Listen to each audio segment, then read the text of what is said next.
Bismillahirrahmanirrahim. Assalamualaikum warahmatullahi wabarakatuh.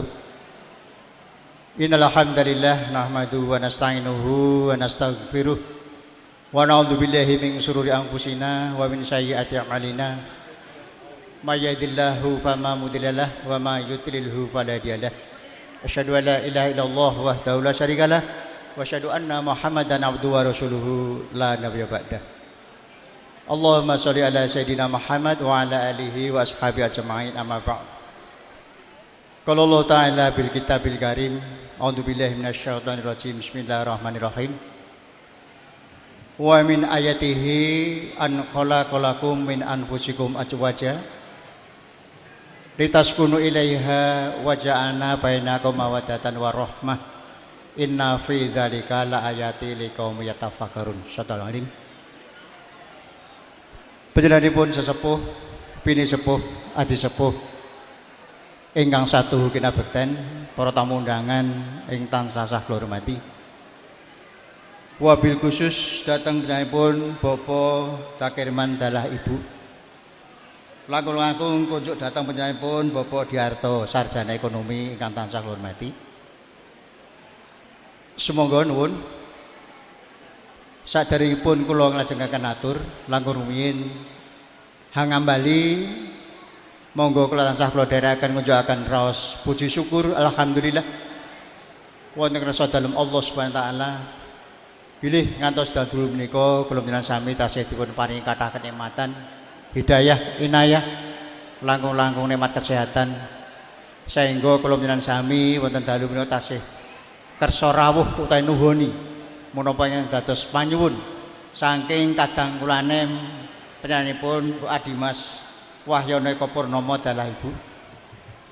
Mugi-mugi kanthi karawan panjenengan sami mangke saged nambahi mahanani donga pangestu anggenipun boyong manten wonten ing dalu punika. Panjenenganipun para rawuh kakung putri ingkang sadu kinabekten,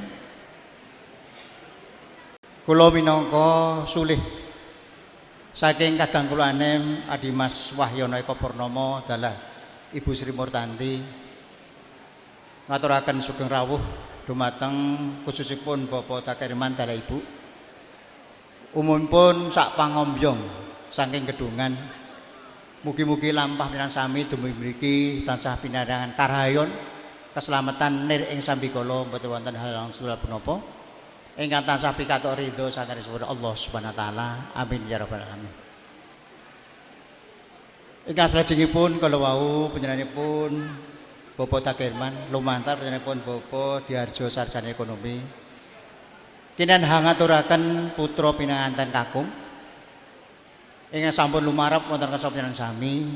Awit saking menika kula minangka sulih saking kadang kula nem Adimas Wahyono Eko Purnomo dalah Ibu Sri Murtanti kula tampi kanthi rena-renaning penggalih.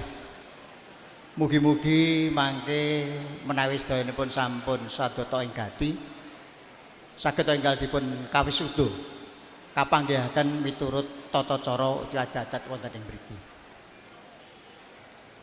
Ingkang salajengipun kula inggih ngaturaken salam taklim kunjuk datang panjenenganipun kadang kula nem Adimas Wahyono Eko Purnomo dalah Ibu Sri Murtanti.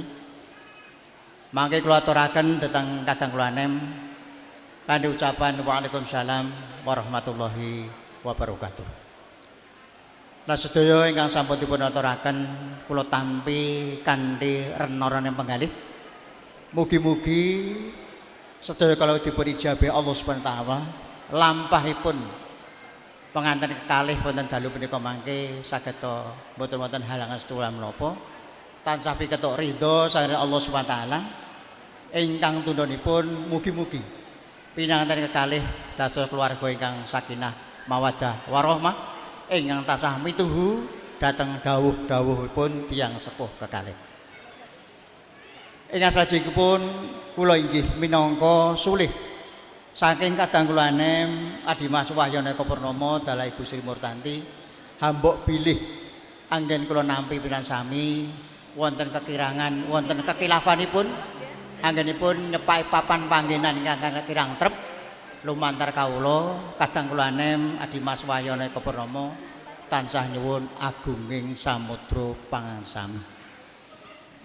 Ingkang pungkasan mbok bilih mangke sedanipun sampun purna ing gati khususipun dhateng Bapak Dakirman dalah Ibu lan sak pangombyong menawi badhe kondur nderekaken sugeng kondur sowang-sowang ngantos dumipun dalem piyambak mugi lampah panjenengan tansah pinaringan karahayon kaslametan nir ing sambikala boten wonten halangan setunggal punapa.